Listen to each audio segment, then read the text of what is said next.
Yes, we do. Okay, I'm going to call the meeting of Middleton Community Development Authority for December 9th, 2021 to order. And the first item on the agenda is the roll call. Olson, Here. Barker, Here. Furlong, Furlong. Here and Furlong. Yeah, I'm here. Oaks, Oops, here. Weber. Yep, here. Hello. Is Barron here? I didn't see her join, and Nelson is also absent tonight. Brar is present. The We do have way a to, quorum. okay, thank you, Abby. So the first item is the approval of the minutes for October 14th, 2021. Need a motion to approve. Barker Okay. motions. Okay, I second it. So any questions or comments? Okay, all those in favor of the motion to approve the Community Development Authority minutes of October 14th, 2021, say aye. Aye. Hi. Anyone opposed? Okay, motion passes unanimously. And Abby is going to give us quick update on Stonehorse Green fundraising, building, construction, and timeline. Yes, well, the Stonehorse Green project is out for bid right now. Bids are due back on December 16th, so we'll know more about how pricing comes in on December 16th. We held a pre-bid meeting and we had two primary contractors attend the meeting.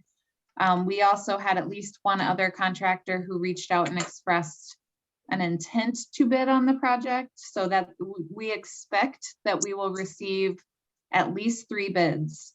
We've had more contractors that have pulled the documents from our Quest system, but we are thinking we'll get at least 3 this time, which is good. We have fundraised $720,000 towards. Hey, let's give a big hand to Abby and our team. It's a great way to go. And to Kathy and to And Mike. Kathy, yes. And 'Cause anyone else who helped. Yep. And of that 720,000, 400,000 of it is in pledges from major businesses for larger sponsorships. And so we're working on collecting those pledges end of year this year. We also have received 320,000 of that in cash. We are planning to work with Psyche Design to handle construction observation for the project. The reason is that it really makes sense to go with the same entity that designed the project to handle the construction observation, because there's less playing a middle person that way. We had talked about using our TIF engineering firm, Strand, to handle construction observation, but after learning more from our engineering staff, and even Strand recommended that we would work with Psyche on it since they designed the project. One positive of working with Psyche is that, well, for one, they're a great firm and they'll do a great job. But also the architect who has been assigned to the project now lives right up the street on High Point Road. So it's very convenient for him to stop over to downtown and check on the status of things. And then also Kenothi and Bruce is the architect and they're right across the street. We don't know how pricing is going to come in. Our initial cost estimate was $1.6 million for the project. Of that, 100,000 was related to the public art, and we know that the public art is at 112,000 now. So we had an increase already in that. We just don't know. Construction pricing is just crazy right now, and it's all over the map. We included in the bid documents that we wanted the project completed within a 150-day calendar period. That was in response to the downtown businesses wanting to shorten the construction window as much as we could. We were hoping to get it down to 120 days, but we were basically told by 2 construction firms that is not feasible. So we got it down to 150 days, and the window is anytime between March 1st and August 31st. So they basically have like 1 month in flexibility because that's a 6-month window of time. But, assuming that they're able to stick to the schedule, we'll have things done in time for Strolling, which we really want to do because Strolling is actually looking at the possibility of making their event a 2-day event. So really making making the jazz festival into something quite a bit bigger than it's been in the past. And they're talking about the possibility of bringing in a pretty well-known Chicago jazz musician as part of that. And we think that that would just align really well. And we could maybe have the opening and then turn it into like a weekend long celebration with the Jazz Fest. So when this all comes back, which will be next week, and we learn about the bid pricing, our plan is to take it to the Public Works Committee in early January, and then the Common Council in mid-January for approval of the bid documents, awarding the bid, the construction observation contract with Psyche Design, which also includes the public artwork because that is tied specifically to the artist who designed the project. And then also the FF&E, which includes benches, bistro tables, trash recycling and compost bins. And the sustainability committee of the city is working on selecting some that we're hoping can be a model for how we would replace all of those in the downtown eventually. And then also the sign package, which Daphne Shu in our department is laying out herself. We are still going to have a sign company fabricate it, but we are designing those in-house. And she's working on putting those together, and she's been reaching out to all the donors to show them, what their recognition looks like and make sure we have full approval of that. So that is all I have on Stonehorse Green, but I'm happy to answer any questions. So I would say, Abby, that, I know we all want to get it done, but what's most important is that we have to do it right. The quality is very important. If it takes another week or 10 days longer, I think we should try to do within the time frame that we have. But considering this is going to be another 50 or 100 years over here, you can't try to push it, few hours or a few days with such a huge project. And this has a tremendous value for the downtown and for Middleton. So, Yeah. So I think my thing is that we have to do it right. And it's good that you're making that aware that, there's a time window. And but what nobody would want to do cut them corner or do it in a way that doesn't make Middleton very proud, or the quality would suffer. So Kari Oaks and then Dan Barker. Thanks, Mayor. I have actually 2 questions that I think will piggyback off what you just said, which are like what if questions. And the first what if is, how is there a threshold that this estimate would come back at, the bid, that would be so high that we'd have to rethink some things? And what are the contingencies you guys are thinking about? And my second question is, looking at supply chain issues, are there natural breakpoints in the construction where we could get so far and it would be workable while we wait for other things? And I'm sure you guys have thought about these contingencies, and I wanted to know what your thoughts are. Yeah, those are great questions. One of the things for the second question about the supply chain issues, that is something that's concerning to our engineering staff because they're more familiar with some of the delays in other projects. We had to delay the opening of the Lakeview Park shelter because the garage doors didn't come in time. So the engineering staff member that I'm working with is Sean Olsrud, and he is really trying to he wants to get the construction contract completed as early as possible in the year, because as soon as that's completed, the contractor will begin ordering materials and storing them. So I don't really have a backup plan. I'm guessing that once we have a contractor on board, they're going to know more about like whether they're seeing delays in particular types of products. There's really not any like super specialty items. with the exception of the public artwork. And Gail and Eris are already kind of working on that at their studio in Stoughton. So I'm really not as worried about that. So hopefully, you know, if there is an item that's back ordered, we could maybe sub in something similar. And then on the first question about the pricing, we don't really have an option to modify down, I don't think, because I think it would require a redesign, so which is going to take time, and then it's going to push us into the window where it's not really feasible to do the construction next year.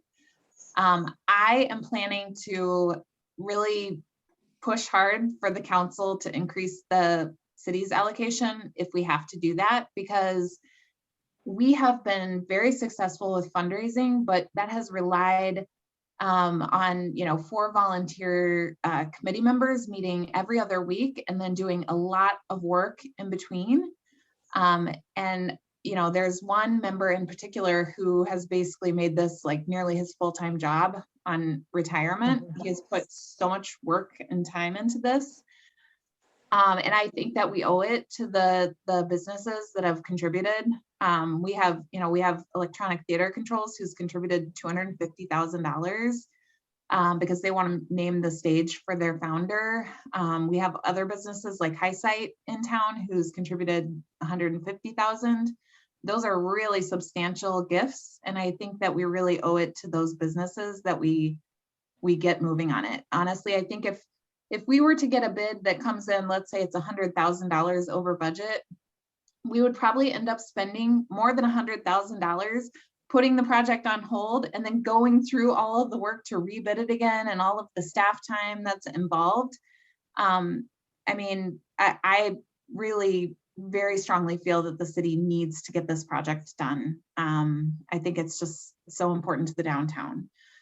With that being said, I mean, there is also a possibility that it could come in $500,000 over budget. I mean, we just don't know. So, you know, in that eventuality, I think we probably will need to look at other options. So it's just, you know, we're kind of on pins and needles right now.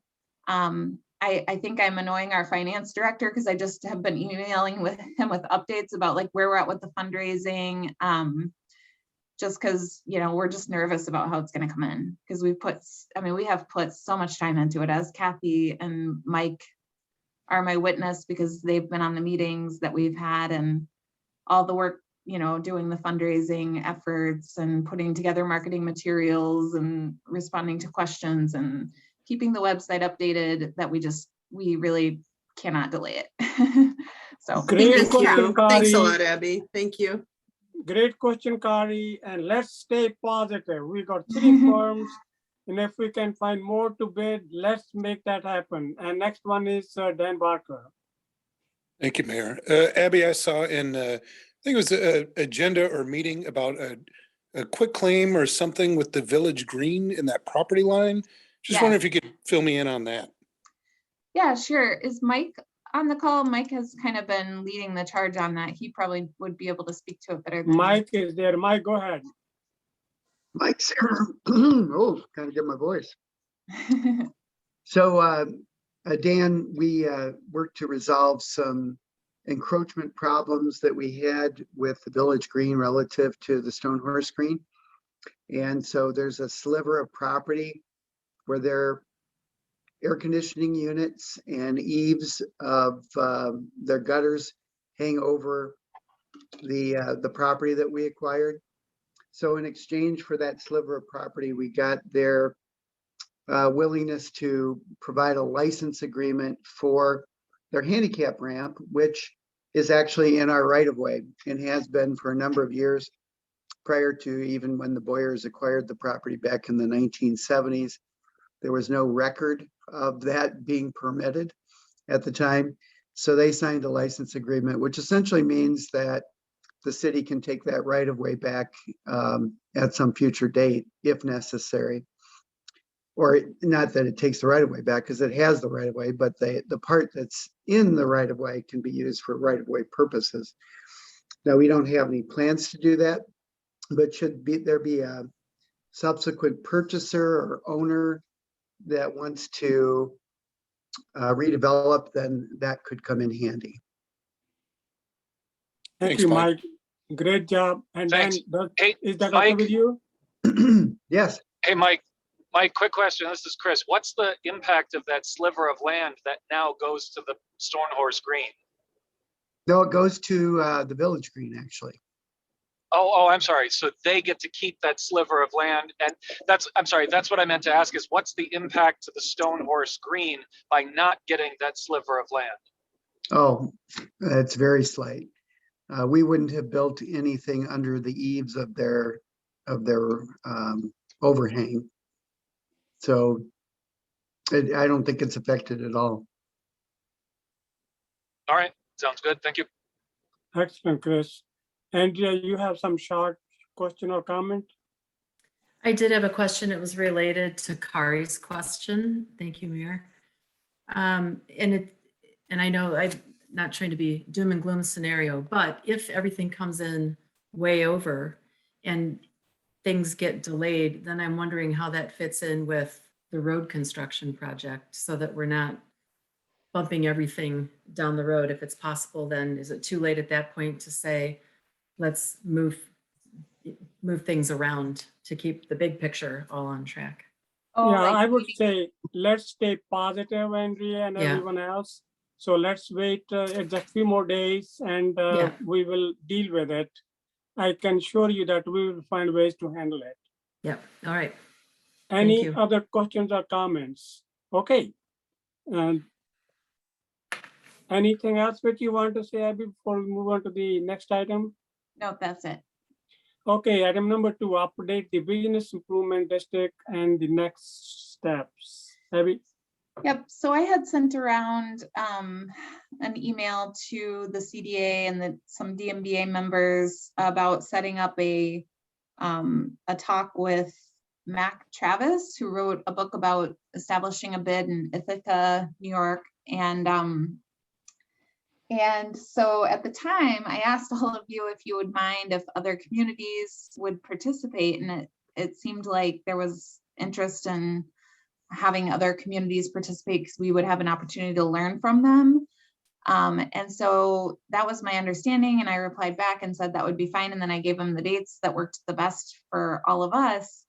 And then I got an email back saying that they had set it up for Thursday, January 20th at 8 a.m. and that we would only be able to send 3 people maximum because they got a lot of interest, and they're going to have representatives from Beaver Dam, Black River Falls, Menasha, and St. Croix Falls attending. So I think we should definitely have at least one person from the DMBA, at least one person from the CDA within that 3-person max. And then I also wanted to offer to the CDA that we would set up a separate Zoom discussion regarding bids with Chuck Law, who was the person that I was working with previously from the UW Extension, who had done all the research on bids in Wisconsin.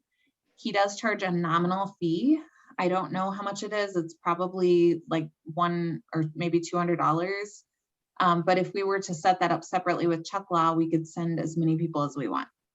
So what do you all think about going with the 3-person max? And then maybe that whoever goes from the CDA could be responsible for kind of providing a brief report back to the CDA, but then we would still set up the separate meeting where anyone could attend. Okay, Kari and Dan Barker, they think the way to go, and Kathy Olson has hand up, and I think 3 people can handle it, Abby. I think we don't need everyone in there. Kathy, you have some question or comments? Were the other ones before me? Oh, I just No. was putting my thumb up briefly because I was like, yes, Abby, that sounds like totally reasonable, and let's do that. Abby, you would go also, correct? I could, yes, or at least one city staff person. It doesn't have to be me. It could be Mike if he'd rather go. It should be a city staff person, okay. I would be interested in attending. Okay, all right, so maybe Kathy, Andrea, and Abby, unless somebody else is, well, Is you there a guys are. cost? Is there a cost to this? No cost to this one, no. Okay. If there's just someone really interested, we could ask them to have a 4th one. Is there anyone raise your hands if you really want to go. Okay, I guess you three are it. So, Okay, okay, we need a motion to go into closed session. Okay, I make a motion to go into closed session. Need a second? I'll second it. Okay, all those in favor in going into the closed section, say aye. Aye. Aye. Anyone opposed? So Kat, going in the open session, say aye. Aye. Aye. Aye. Anyone opposed? So I will let anybody who wants to come in enter now. So, there's no one else on. okay, need a motion to adjourn. I'm surprised George isn't lurking there waiting for us. I know, I thought he would be. I'm disappointed. Well, Abby told them that there won't be anything. So I guess, anyway, Kathy? Abby, you said you had a copy of a book on the bids? Yes, well, I don't have it in hand yet. Oh, It's- okay. So I think it's getting shipped to us right now. But And once you're I gonna do, have a couple, if you could let me know and then throw it in my mailbox at City Hall, I could come pick it up if it showed up. okay, no problem. excellent. Okay, so all those in favor of the motion to adjourn, say aye. Aye. Aye. Anyone opposed? We are there. Thank you. You guys are awesome. Thank you. All Abby. right. Thank Happy you. holidays, Guys. everyone. Yeah, happy holidays, Thanks, everybody. everyone. Bye-bye. Bye-bye. Okay. Happy have an holidays. awesome time.